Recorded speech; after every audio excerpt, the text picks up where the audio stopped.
ಸ್ವಾಗತ. ಇಂದಿನ ಕಾಲಘಟ್ಟದಲ್ಲಿ ಎಲ್ಲರೂ ಕೈತುಂಬಾ ಹಣ ಸಂಪಾದಿಸಬೇಕು ಮತ್ತು ಜೀವನದಲ್ಲಿ ಯಶಸ್ವಿಯಾಗಬೇಕು ಎಂದು ಬಯಸುತ್ತಾರೆ. ಆದರೆ ಇಂದಿನ ಕಾಲದಲ್ಲಿ ಅದು ಎಲ್ಲರಿಗೂ ಸಾಧ್ಯವಿಲ್ಲ. ಜ್ಯೋತಿಷ್ಯದ ಪ್ರಕಾರ ನಮ್ಮ ಸುತ್ತ ಇರುವ ನಕಾರಾತ್ಮಕ ಶಕ್ತಿಯಿಂದ ನಾವು ಜೀವನದಲ್ಲಿ ಹಲವಾರು ಸಮಸ್ಯೆಗಳನ್ನು ಎದುರಿಸಬೇಕಾಗುತ್ತದೆ. ಈ ಸಮಸ್ಯೆಗಳನ್ನು ನಿವಾರಿಸಲು ಜ್ಯೋತಿಷ್ಶಾಸ್ತ್ರದಲ್ಲಿ ಅನೇಕ ಪರಿಹಾರಗಳನ್ನು ಸಹ ತಿಳಿಸಲಾಗಿದೆ.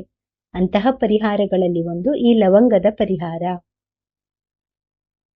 ಅಡುಗೆ ಮನೆಯು ಕೇವಲ ಅಡುಗೆ ಮಾಡುವ ಸ್ಥಳವಲ್ಲ, ಅದು ನಿಮ್ಮನ್ನು ಆರೋಗ್ಯವಂತರನ್ನಾಗಿ ಮಾಡುವುದಲ್ಲದೆ ವಾಸ್ತು ಮತ್ತು ಜ್ಯೋತಿಷ್ಯದಲ್ಲಿ ವಿಶೇಷ ಪ್ರಾಮುಖ್ಯತೆಯನ್ನು ಹೊಂದಿದೆ.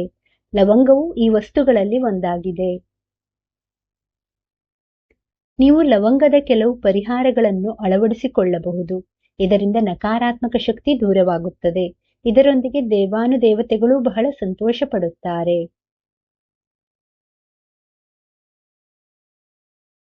ರಾತ್ರಿ ಮಲಗುವ ಮುನ್ನ ಬೆಳ್ಳಿಯ ಬಟ್ಟಲಿನಲ್ಲಿ ಲವಂಗ ಮತ್ತು ಕರ್ಪೂರವನ್ನು ಹಾಕಿ ಒಟ್ಟಿಗೆ ಸುಟ್ಟು ಹಾಕಿ.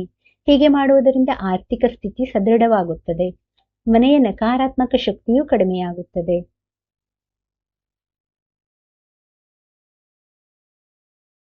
ಮನೆಯಲ್ಲಿರುವ ಸದಸ್ಯರು ಅನಾರೋಗ್ಯದಿಂದ ಬಳಲುತ್ತಿದ್ದರೆ ಇದಕ್ಕೆ ಕಾರಣ ನಕಾರಾತ್ಮಕ ಶಕ್ತಿಯಾಗಿರಬಹುದು. ಪ್ರತಿದಿನ 2 ರಿಂದ 3 ದಿನಗಳ ನಂತರ ಒಂದು ಬಟ್ಟಲಿನಲ್ಲಿ 2 ಲವಂಗವನ್ನು ಸ್ವಲ್ಪ ಕರ್ಪೂರದೊಂದಿಗೆ ಸುಟ್ಟು ಹಾಕಿ. ಹೀಗೆ ಮಾಡುವುದರಿಂದ ನಕಾರಾತ್ಮಕ ಶಕ್ತಿ ನಿವಾರಣೆಯಾಗುತ್ತದೆ.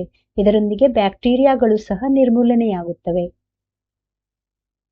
ಮಂಗಳವಾರ ಹನುಮಂತನ ದೇವಸ್ಥಾನಕ್ಕೆ ಹೋಗಿ ಹನುಮಂತ ದೇವರನ್ನು ಆರಾಧಿಸಿ. ಕರ್ಪೂರ ಮತ್ತು 5 ಲವಂಗವನ್ನು ಮಣ್ಣಿನ ದೀಪದಲ್ಲಿ ಹಾಕಿ ಸುಡಿ. ಹಾಗೆಯೇ ನಿಮ್ಮ ಇಷ್ಟಾರ್ಥವನ್ನು ಹೇಳಿಕೊಳ್ಳಿ.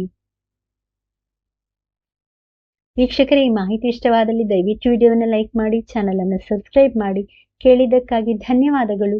Thank you for watching. Please like, share, comment and subscribe to Lakshmi.